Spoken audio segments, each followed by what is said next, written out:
Everyone, welcome to my channel recipe by Lita. আশা করি যে যেখানে আছেন ভালো আছেন, সুস্থ আছেন।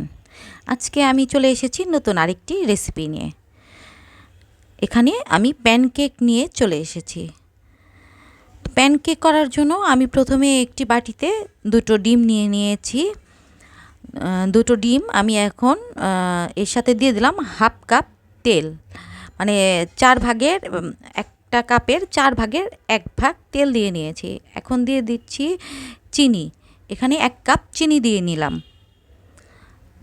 ভালো করে দেখে নিন রেসিপিটি।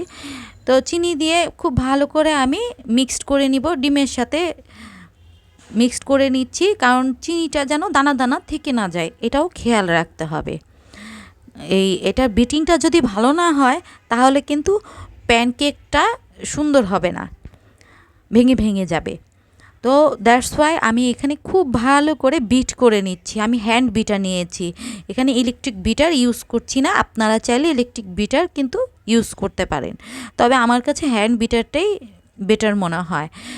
দ্যাটস ওয়াই এই সব ক্ষেত্রে না ইলেকট্রিক বিটারটা আসলে ইউজ করা আসলে ভালো, মানে পসিবল না, কারণ বুঝতে হয় টেক্সচারটা।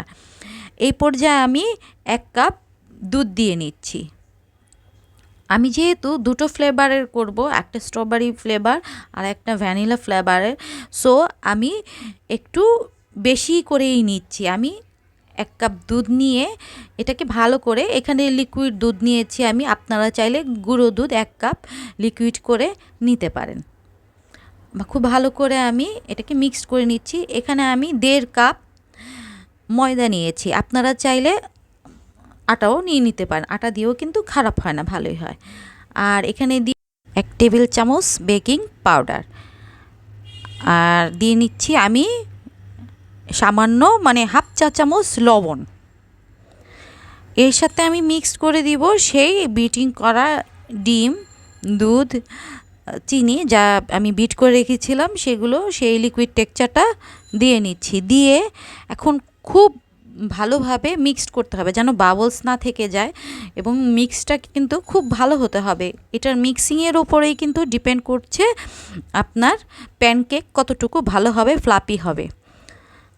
তো এই যে খুব ভালো করে আমি এখানে বিট করে নিলাম। আর এই যে খুব দেখুন টেক্সচারটা কিন্তু খুব সুন্দর এসেছে, স্মুথ হয়েছে ব্যাটারটা। তারপরেও কিন্তু আমি আবার তাও ভালো করে বিট করে নিচ্ছি। একটু সময় নিয়ে একটু ধৈর্য ধরে খুব ভালো করে বিট করে নিতে হবে।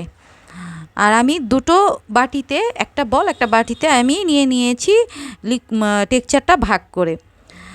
তো আমি একটার মধ্যে দিয়ে দিচ্ছি, আমি বলের মধ্যে এখন দিয়ে দিব 1 চা চামচ পরিমাণ ভ্যানিলা এসেন্স, ভ্যানিলা ফ্লেভারে ভ্যানিলা এসেন্স। হ্যাঁ, তো 1 চা চামচ দিয়ে নিলাম আমি ভ্যানিলা এসেন্স। আর এখানে দিয়ে নিচ্ছি আমি 1 চা চামচ স্ট্রবেরি ফ্লেভার। খুব ইজি তাই না, দুটো ফ্লেভারই বানানোর জন্য। এখন এটাকে আমি খুব ভালো করে মিক্সড করে একটি নন স্টিকি প্যান নিলাম। নন স্টিকি প্যানটা আমি একটু গরম করে নিচ্ছি, ভালো করে গরম করে নিতে হবে, তাহলে কিন্তু অয়েল ব্রাশে কোনো প্রয়োজন নেই। ভালো করে গরম করে আমি এটার মধ্যে মেজারমেন্ট কাপের হাফ কাপ পরিমাণ দিয়ে নিচ্ছি। এটাই হচ্ছে একটা ট্রিক্স, যে খুব ভালো পরিমাপের মিডিয়াম সাইজের প্যানকেক করার জন্য।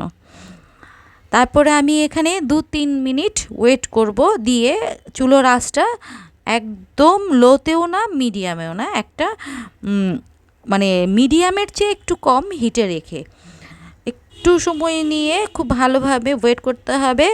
আর এটা ট্রিক্স হচ্ছে, আপনি কখন বুঝবেন প্যানকেকটি একটা সাইড হয়ে গেছে, আপনার প্যানকেকের চতুর্দিকে বাবলস ক্রিয়েট হবে, মানে ছিদ্র ছিদ্র ভাব হবে। তো একটু পরেই দেখতে পারবেন, এই দেখুন এই চতুর্দিকে কিন্তু ছিদ্র ছিদ্র ভাব চলে এসেছে। এখন আমি বুঝতে পেরেছি আমার নিচের সাইডটা কিন্তু প্যানকেকের হয়ে গেছে। আমি এটাকে, এই প্যানকেকটিকে এখন উল্টে নিব। এই যে আমি খুব সুন্দর করে প্যানকেকটি এখন উল্টে নিচ্ছি একটু ভালোভাবে, যেহেতু আমি অয়েল ব্রাশ করিনি, সো একটু সুন্দর করে আস্তে ধীরে প্যানকেকটাকে উল্টাতে হবে। এই যে হয়ে গেল হেলদি হেলদি প্যানকেক।